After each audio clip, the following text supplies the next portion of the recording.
dubartiin haadha hayyoota, dubartiin haadha gootota, dubartiin haadha ulamaa, dubartiidhaan biyyoomaa. Dubartiin haadha hayyoota, dubartiin haadha gootota, dubartiin haadha ulamaa, dubartiidhaan biyyoomaa. Dubartiin gootota jarra maraa, shoora guddaa qabna khaliif arra gadiif buufne maa'if lallaa, gahee keenya beekuun hunda callaa. Hayyootaaf hooggansa nu qorii gad baasa, mi maalumaa tola kanuun jirree keessa.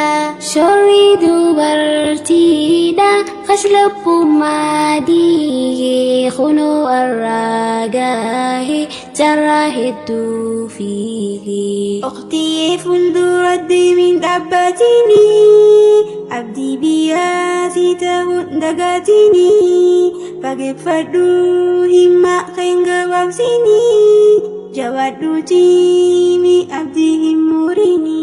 Dubartiin haadha hayyoota, dubartiin haadha gootota, dubartiin haadha ulamaa, dubartiidhaan biyyoomaa. Manni utubaa malee hin dhaabbatu, biqiltuun kunuunsa malee hin guddatu, ifa ol qabsiistu biyyaan dhaabbata.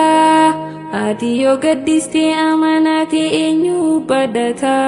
Haadha Imaamu Ahmad fakkeenya dubartii, ilma isii leenjistee islaamummaa irratti, gateena taatee fi kaayyoo saba duratti.